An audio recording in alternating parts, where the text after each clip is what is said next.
Hello students, आज मैं आपको पढ़ाने जा रहा हूँ इम्यूनिटी के बारे में। तो इम्यूनिटी क्या है, सबसे पहले ये समझें।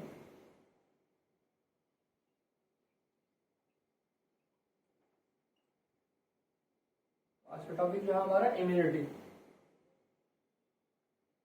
आपको पता है कि इम्यूनिटी कहते हैं डिजीज या disease causing pathogens micro organism से फाइट करने की कैपेसिटी को इम्यूनिटी कहते हैं।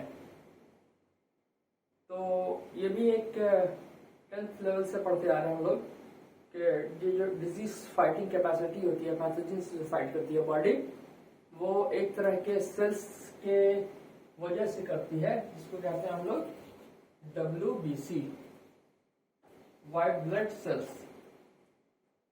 तो बोन ब्लड में बनने वाले बहुत सारे सेल्स में से एक सेल्स है WBC। इसके अलावा RBC और प्लेटलेट्स भी होते हैं, लेकिन WBC जो होता है नंबर में कम होता है और इसका लाइफ स्पैन भी कम होता है, but it is very important because it can fight with the pathogens. तो ये इम्यूनिटी जब हम पढ़ते हैं तो सेल्स तो पढ़ लिया हम लोगों ने WBC। अब ये सेल्स तो है सेल्स, ये कहाँ बनते हैं, कौन से ऑर्गन इन्हें हेल्प करते हैं इम्यूनिटी के लिए, डिजीज से फाइट करने के लिए कौन से ऑर्गन्स और कौन सा सिस्टम एक जो है बॉडी का मदद करता है। तो वो सिस्टम जो कहलाता है वो इम्यून सिस्टम। Immune system. तो बेसिकली हम इस क्लास में डिस्कस करने जा रहे हैं इम्यूनिटी और इम्यून सिस्टम को। हम सबसे पहले ये जाने के इम्यूनिटी बॉडी कैसे अचीव करती है, क्या गोल होता है इम्यूनिटी के अंदर में, कैसे हम इम्यूनिटी को पॉसिबल बना सकते हैं। तो through the two mechanisms, the first being के डेवलपमेंट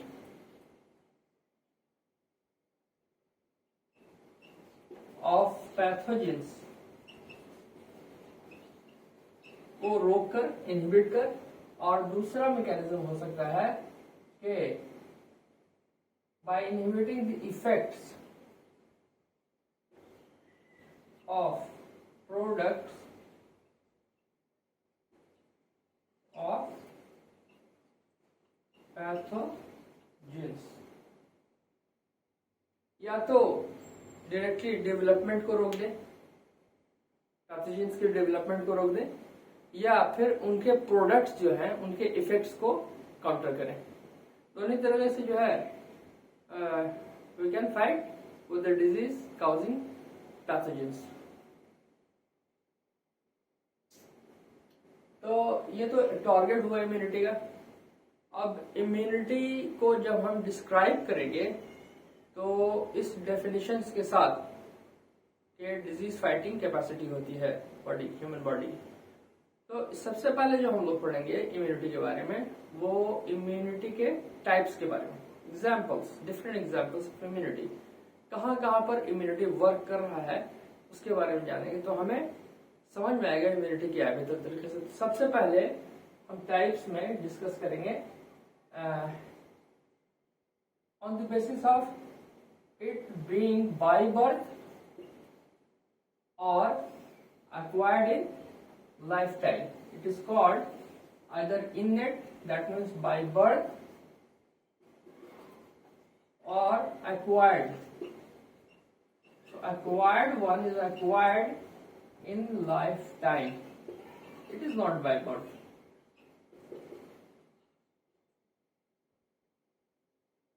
तो सबसे पहले इननेट में एग्जाम्पल जो है सबसे पहला वो है physical barrier.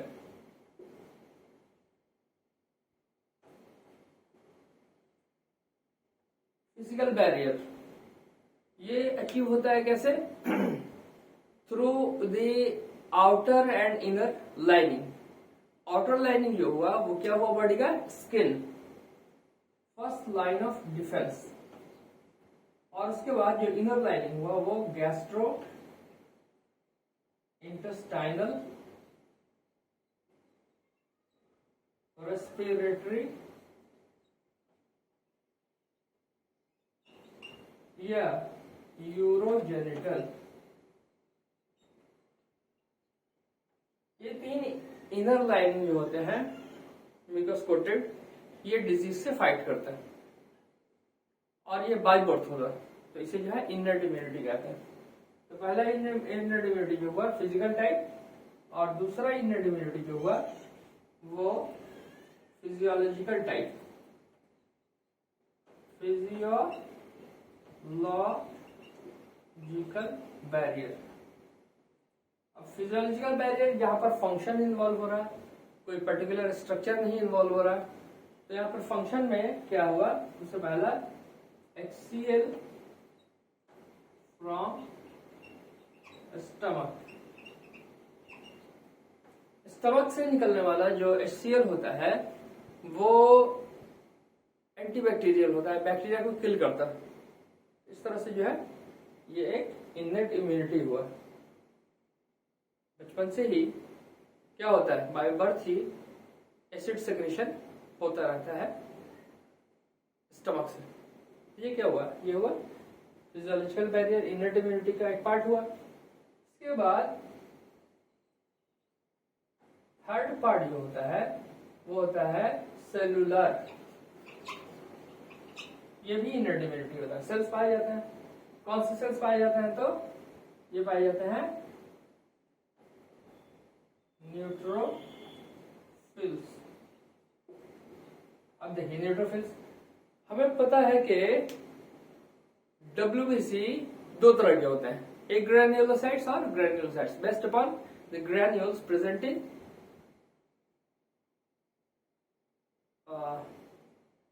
Cytoplasm of the WBC। तो इस टाइप से जो है ग्रेन्युलोसाइट्स होंगे और एक ग्रेन्युलोसाइट्स होंगे।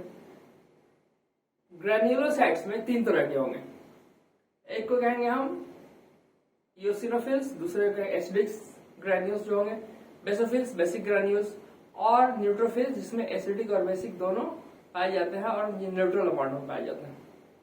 ये क्या हो गया? न्यूट्रोफिल्स। तो न्यूट्रोफिल्स का दूसरा नाम है PMNL। ये क्या हुआ? Polymorphonuclear leucocyte, PMNL। ये हो गया क्या? न्यूट्रोफिल्स। न्यूट्रोफिल्स के अलावा होता है मोनोसाइट्स।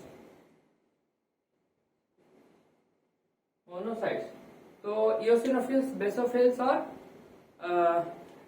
न्यूट्रोफिल्स हुआ ग्रेन्युलोसाइट्स। एक ग्रेन्युलोसाइट्स में होते हैं लिम्फोसाइट्स और मोनोसाइट्स। तो ये मोनोसाइट्स हुआ, ये भी एक ग्रेन्युलोसाइट हुआ, और इसके अलावा लिम्फोसाइट भी एक ग्रेन्युलोसाइट हुआ। लिम्फोसाइट्स में दो तरह के हुए, बी लिम्फोसाइट्स और टी लिम्फोसाइट्स।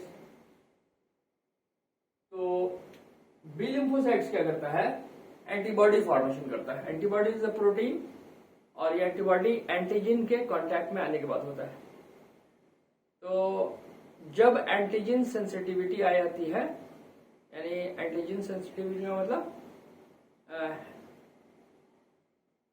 एंटीजन होता है antibody generating cells, antibody generating molecules. तो होता है, कहलाता है एंटीजन। कोई ऑर्गेनिज्म एंटीजेनिक हो सकता है, कोई मॉलिक्यूल एंटीजेनिक हो सकता है, और दोनों ही का काम क्या होगा? Antibody formation. तो बी लिम्फोसाइट्स करेगा एंटीबॉडी फॉर्मेशन करेगा, जिसको हम कहते हैं इम्यूनोग्लोबुलिन, IG। ये IG चार तरह के होते हैं, IgA, IgG, IgE और IgM। IgE एलर्जी के लिए होता है, IgA कोलोस्ट्रम में पाया जाता है, मदर्स मिल्क में, और IgG मोस्ट कॉमन इम्यूनोग्लोबुलिन होता है, एंटीबॉडी होता है, जबकि IgM एक पर्टिकुलर मैकेनिज्म के थ्रू वर्क करता है। और ये जो है 4 तरह के इम्यूनोग्लोबुलिन हुए। अब जो है टी लिम्फोसाइट्स हुआ, ये कैसा, ये तो ह्यूमरल इम्यूनिटी हुआ, एंटीबॉडी मेडिएटेड हुआ ह्यूमरल इम्यूनिटी। और टी सेल मेडिएटेड होता है जिसको कहते हैं cell mediated immunity, CMI, cell mediated immunity. ये सेल्स होते हैं टी सेल्स जो कि जो है वर्क करते हैं। जैसे helper T cells, helper T cells का क्या काम है? हेल्पर टी सेल्स का काम है कि बी सेल्स से एंटीबॉडी जनरेशन को फैसिलिटेट करना। वो हेल्पर हुआ, इसलिए एड्स में कम हो जाता है T cells, helper T cells की अमाउंट बहुत ज्यादा कम हो जाता है, तो वो डिस्ट्रॉय होने लगता है वायरल इन्फेक्शन की वजह से। उसके अलावा एनके सेल्स होते हैं। एनके सेल्स जो होते हैं वो भी टी सेल्स होते हैं एक तरह के, जो कहते हैं हम लोग नेचुरल किलर सेल्स।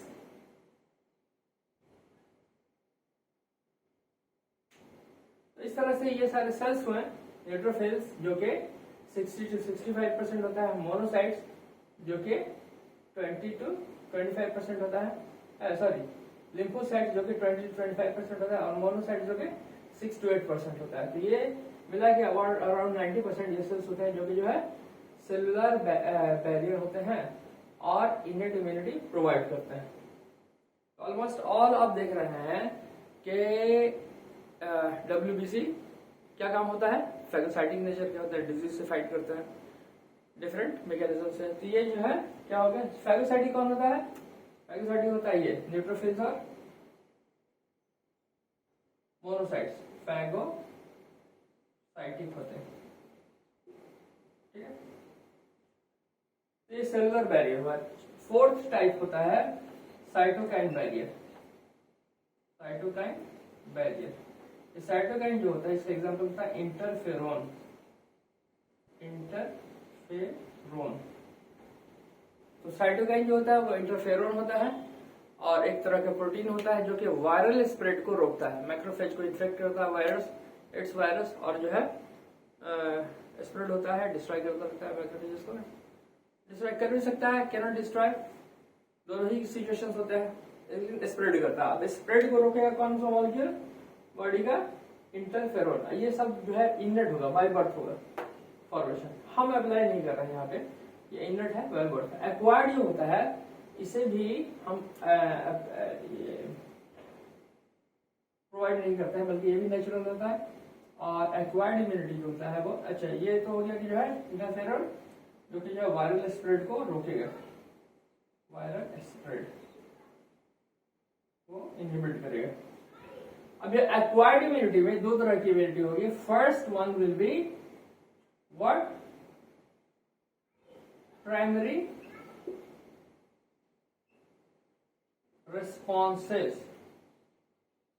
ये प्राइमरी रिस्पॉन्स फर्स्ट इनकाउंटर में होगा, जब पैथोजन फर्स्ट टाइम इनकाउंटर होता है पैथोजन से, तो जो एक्वायर्ड इम्यूनिटी होता है उसे कहते हैं primary immunity, primary responses. Primary responses जो होता है वो स्लो होता है, फर्स्ट इनकाउंटर में स्लो एक्टिविटी होता है, और ये प्राइमरी रिस्पॉन्स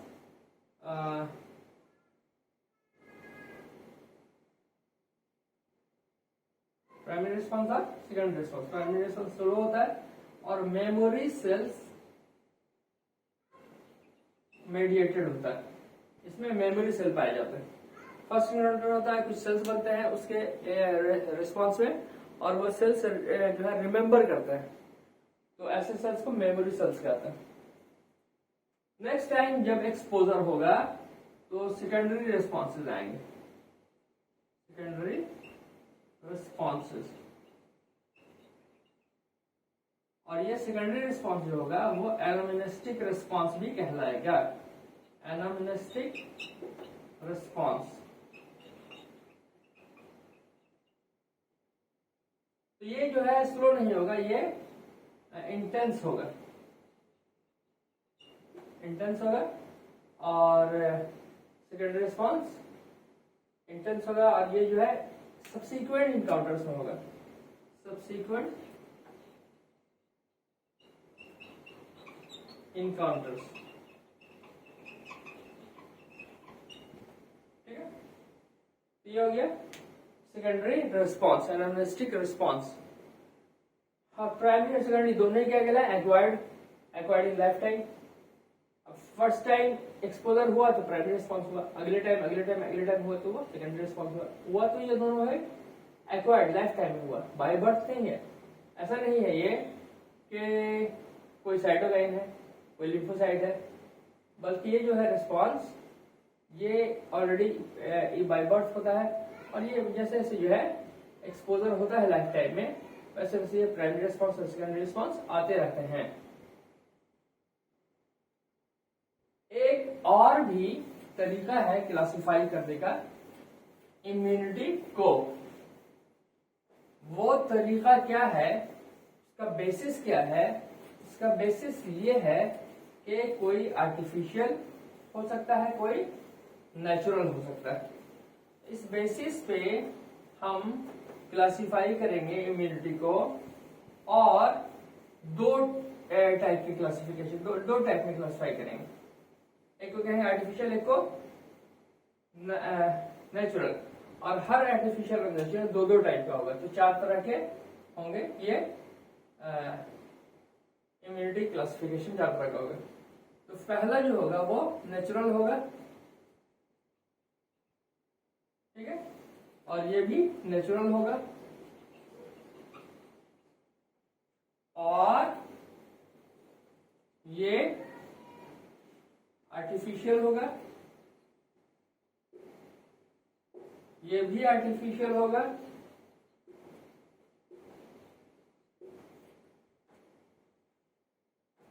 ये 4 तरह की होगा। नेचुरल इम्यूनिटी फर्स्ट टाइप जो होता है वो एक्टिव होता है, और दूसरा टाइप जो होता है नेचुरल पैसिव होता है। आप इतना समझ लें कि एक्टिव में जो होता है वो कोई पैथोजन या उस पर पाए जाने वाले एंटीजेनिक मॉलिक्यूल्स, इनके एक्सपोजर में आकर करके प्रमोशन होता है एंटीबॉडी फॉर्मेशन, एंटीबॉडीज फॉर्मेशन।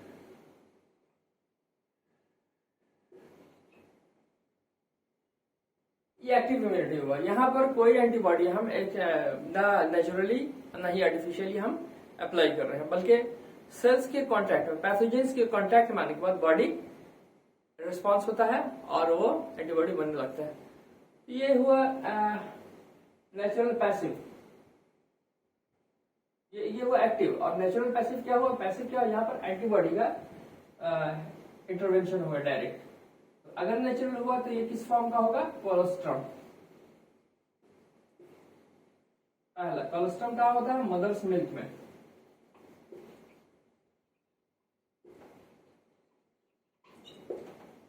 ये 2 to 5 days after birth secretion होता है, मदर्स 2 to 5 days तक सेक्रेशन होता है आफ्टर बर्थ।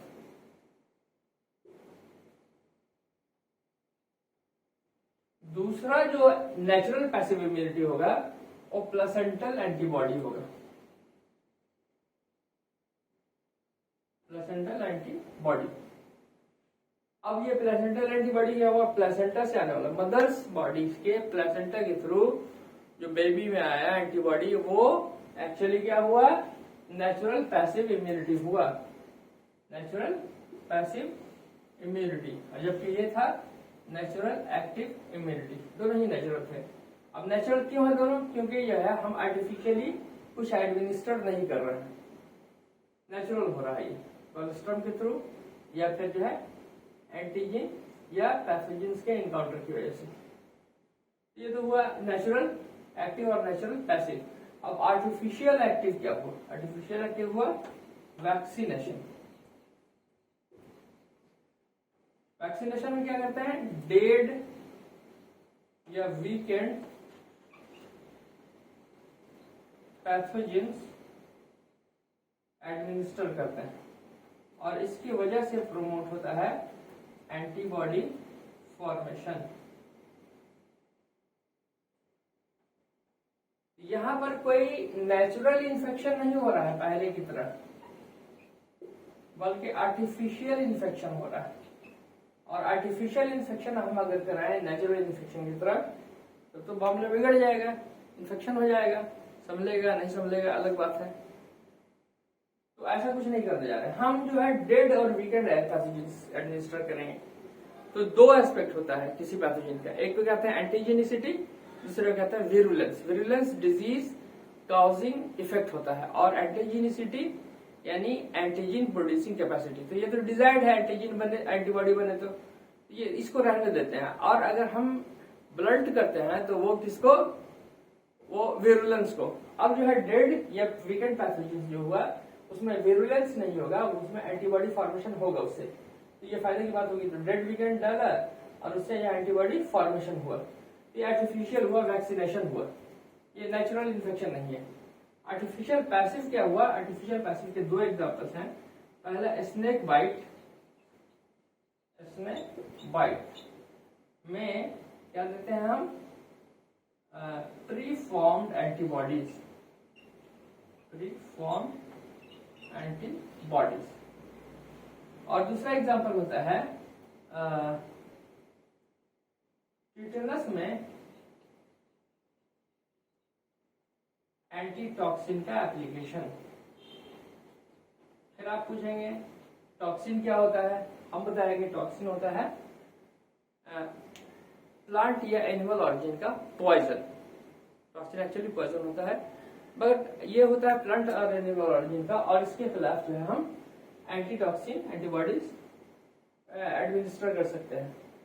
जो टिटेनस जो होता है वो क्लॉस्ट्रिडियम टिटेनाई की वजह से होता है, इन्फेक्शन की वजह से होता है, और इसके स्पोर्स 60 इयर्स तक लाइफ कंडीशन में डॉर्मेंट स्टेज में रहते हैं, कहीं भी रोड पर इधर उधर डस्ट में और फिकल मैटर एनिमल एक्सक्रीटम कहीं भी। और वहां से जो है ये कट्स अगर लगता है कहीं पैर में या कहीं पे भी, तो वहां पर जो उसकी वजह से क्या हो सकता है, इन्फेक्शन हो सकता है, टिटेनस हो सकता है। लेकिन उससे पहले प्रोफाइलेक्टिकली हम क्या देंगे, एंटी टॉक्सिन देंगे, टिटेनस न हो इसलिए एंटी टॉक्सिन देंगे। ये हो गया टिटेनस के खिलाफ एंटीटॉक्सिन। ऐसे एक बैट में प्रीफॉर्म्ड एंटीबॉडीज, ये artificial type of passive immunity हुआ, जिसको कहते हैं हम इम्यूनाइजेशन। इम्यूनाइजेशन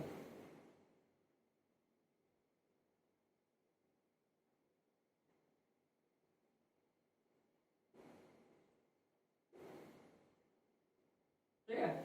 इम्यूनाइजेशन चार तरह के हुए, नेचुरल एक्टिव, पैथोजन एनकाउंटर होता है नेचुरल इन्फेक्शन में, नेचुरल पैसिव, कोलोस्ट्रम, पेलोसिटाइड एंटीबॉडीज। आर्टिफिशियल एक्टिव में वैक्सीनेशन, जबकि डेड वीकेंड माइक्रो ऑर्गेनिजम्स को एडमिनिस्टर करते हैं और एंटीबॉडी बनता है as an effect, as a result. और आर्टिफिशियल पैसिव में क्या हो गया, इम्यूनाइजेशन, जहां पर हम एडमिनिस्टर करते हैं प्री फॉर्म्ड एंटीबॉडीज को, स्नेक बाइट में या टिटेनस में एंटीटॉक्सिन। ये सारे एग्जांपल्स में ये टाइप में इम्यूनिटी का classification on the basis of being natural और आर्टिफिशियल। तो इस तरह से हम लोग ने दो अलग अलग बेसिस पे क्लासिफाई किया इम्यून सिस्टम को।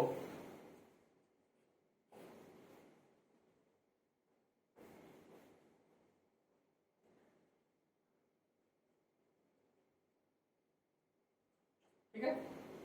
अब जो है हमने ये बताया क्या कि जो है इम्यूनिटी चार तरह से अचीव होता है। एक तो सेल्स के थ्रू, एक तो टिश्यूज के थ्रू, और कुछ मॉलिक्यूल्स के थ्रू जैसे एंटीबॉडीज, और लास्टली एक सबसे इंपॉर्टेंट चीज होता है वो लिम्फॉइड ऑर्गन्स, लिम्फॉइड ऑर्गन्स के थ्रू।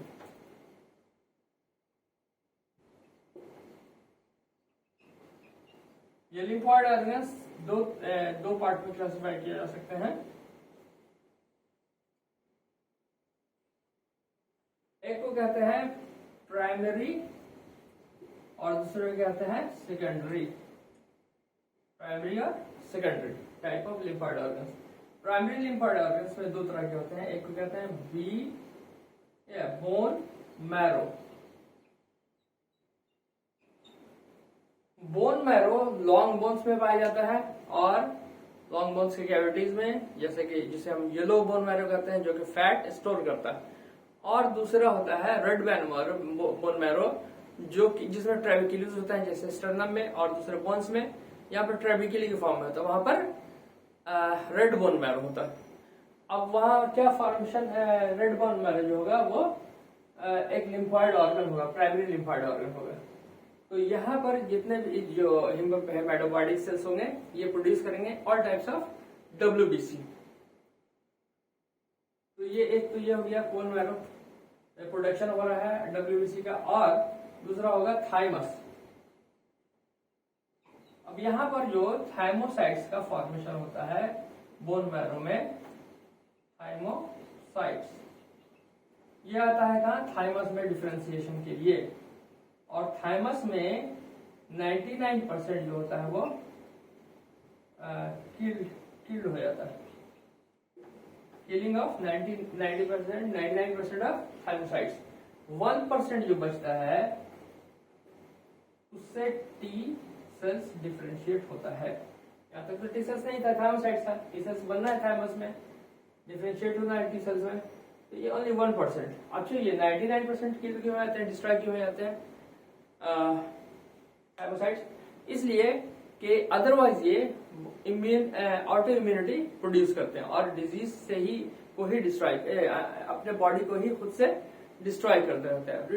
रिमेटॉइड आर्थराइटिस एक तरह का ऑटो इम्यून डिसऑर्डर है जो कि खुद ही अपने ही जो है बॉडी पार्ट को, सेल्स को डिस्ट्रॉय करने लगता है ऑटो इम्यूनिटी की वजह से। तो उसे कहते हैं, जैसे रिमेटॉइड एक जो है उसका एग्जाम्पल है, उस टाइप से माइस्थेनिया ग्रेविस भी होता है, SLE होता है, ये सारी चीजें जो होते हैं वो ऑटो इम्यून डिसऑर्डर्स होते हैं। तो इससे बचने के लिए 99% जो होता है थाइमोसाइट्स किल्ड हो जाता है, 1% बचा हुआ टी सेल्स डिफरेंशिएशन होता है।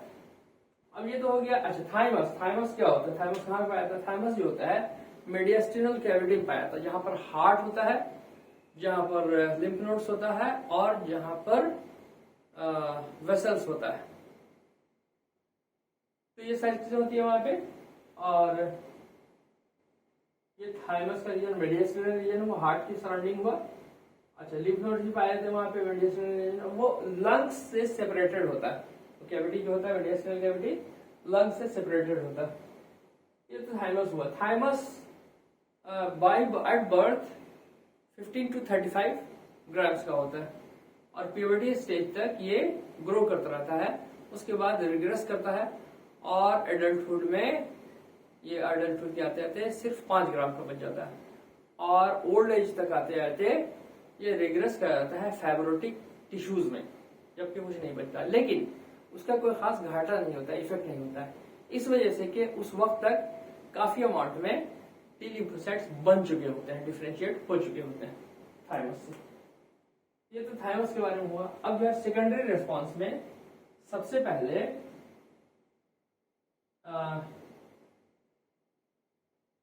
सेकेंडरी रिस्पॉन्स नहीं, सेकेंडरी लिम्फोसाइट्स में, लिम्फॉइड ऑर्गन्स में सबसे पहले पढ़ते हैं हम लोग लिम्फ नोड्स के बारे में। लिम्फ नोड्स तो जैसा कि अभी बताया हमने, ये कहाँ पाए जाते हैं, ये आपको मीडियस्टिनल रीजन में पाए जाते हैं, हार्ट के सराउंडिंग, हार्ट के अराउंड, पेरी कार्डियक रीजन में।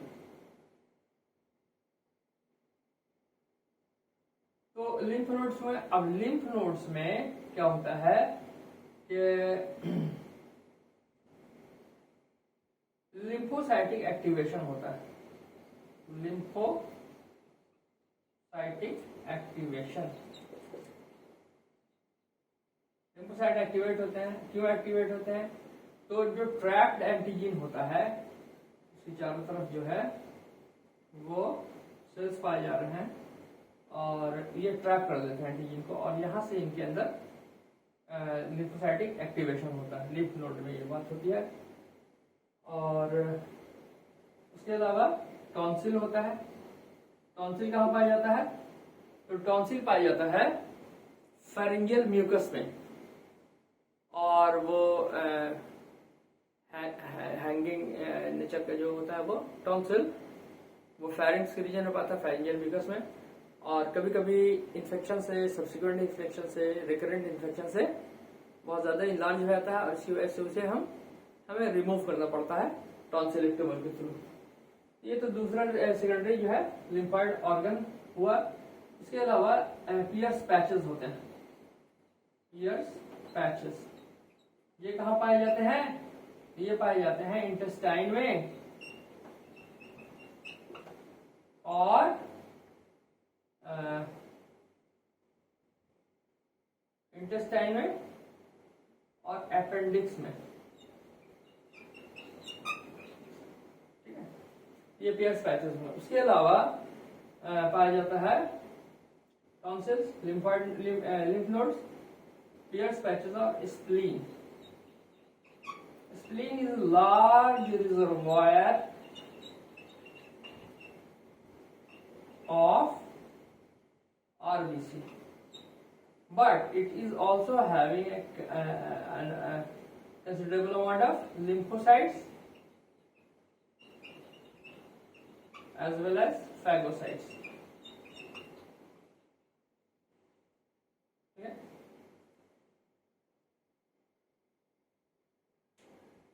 हाँ, एक चीज और बता दूं आपको कि न्यूट्रोफिल्स के बारे में हमने मोनोसाइट्स के बारे में पढ़ा था। ये मैक्रोफेजेस होते हैं, तो ऐसे macrophages through out the body पाए जाते हैं और अलग अलग नाम से जाते हैं। 50% केसेस में ये लिवर में प्रोड्यूस होता है और कफर सेल्स कहलाता है, KUPFFER, कफर सेल्स। दूसरी जगह पर भी पाया जाता है, जैसे कि जो है हिस्टियोसाइट्स होता है कनेक्टिव टिश्यू में, जैसे कि जो है ये अल्वियोलाई में अल्वियोलार मैक्रोफेजेस होते हैं, और उसी टाइप से जो है ऑस्टियोक्लास्ट होते हैं बोन में, और स्किन में भी पाया जाता है। और स्किन में ये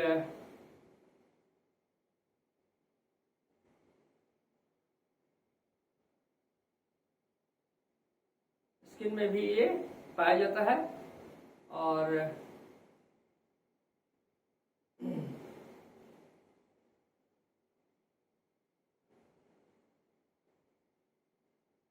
इसी नाम से पाया जाता है, ये नाम हम याद नहीं आ रहा है, तो भारत स्वीडन में भी ये पाया जाता है। तो ये सारी जो है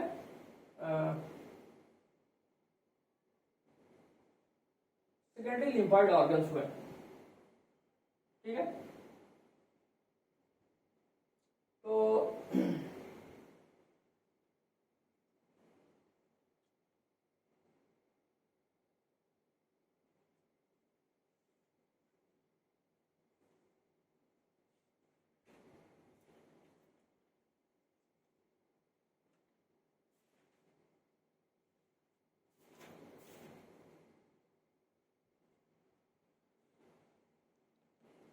तो स्किन में पाया जाता है जो लैंगरहैंस सेल्स कहलाता है। Langerhans cells are called are found in skin, this are also macrophages. न्यूट्रो एक्चुअली होते हैं क्या ये सब मैक्रोफेजेस? मोनोसाइट्स होते हैं। ये सेकेंडरी लिम्फॉइड ऑर्गन हुआ। अब जो है ये यहां पर आता है प्राइमरी लिम्फॉइड ऑर्गन से सेकेंडरी लिम्फॉइड ऑर्गन में जो माइग्रेशन होता है। माइग्रेशन, इसका क्या फायदा होता है? What is the effect? Effect ये होता है कि ये एंटीजन सेंसिटिव सेल्स बन जाते हैं, सेंसिटिव सेल्स बन जाते हैं। तो ये जो सेल्स माइग्रेट करके सेकेंडरी लिम्फॉइड ऑर्गन्स में आएंगे, थाइमस में बनेगा, लिम्फ नोड्स में आएगा, वहां पर ये एंटीजन सेंसिटिव बन जाएगा। एंटीजन सेंसिटिविटी आती है, यानी अब जो है ये परफेक्टली डिफरेंशिएटेड हो गए हैं और फंक्शनली वेरी मच स्पेसिफिक हो गए, डिफरेंशिएटेड सेल्स हो गए। अब एंटीजन सेंसिटिविटी आ गई है, अब एंटीबॉडी प्रोड्यूस करेंगे। ये इससे पहले तक जो था ये सेल्स ग्रोथ हो रहा था, डेवलपमेंट हो रहा था, डिफरेंशिएशन हो रहा था, बट एंटीजन सेंसिटिविटी नहीं थी। वो सेकेंडरी लिम्फॉइड ऑर्गन्स में आने के बाद होगा। अब ये यहाँ से जो है जाएंगे टिश्यूज में, माइग्रेट होंगे और वहां पर जाके काम करेंगे, एंटीबॉडी फॉर्मेशन करेंगे। उसे हम जो है कहते हैं, कभी तो ऐसा होता है कि जो है पहले इंफ्लेमेटरी रिस्पॉन्स होता है बेसिफिल्स के थ्रू, और उसके बाद जो है ये एक्टिवेट होते हैं और पहुंचते हैं। टिश्यू रेसिडेंट सेल्स भी पाए जाते हैं जो टिश्यूज में ऑलरेडी मौजूद होते हैं। दोनों तरह की बात होती है। ये सारी जो हुई है क्या लिम्फॉइड ऑर्गन्स में। तो लिम्फॉइड ऑर्गन्स भी एक तरह के सेल्स टिश्यूज, एंटीबॉडीज या लिम्फोइड ऑर्गन्स के थ्रू वर्क करता है इम्यून सिस्टम। तो आपको समझ में आया कि जो है किस तरीके से इम्यून सिस्टम वर्क करता है। तो इस तरह से हम समझ पाए इम्यूनिटी को और इम्यून सिस्टम को। उम्मीद है आपको जो है ये वीडियो पसंद आया होगा, लेक्चर पसंद आया होगा, और अगले वीडियोस के लिए आप सब्सक्राइब करें हमारे वसी अंजुम चैनल को, या फिर व्हाट्सएप से जुड़े हमसे। जो भी आप कुछ तरह का भी डाउट हो तो आप जुड़कर क्वेरी सॉल्व, डाउट क्लियर करें। Thank you for watching.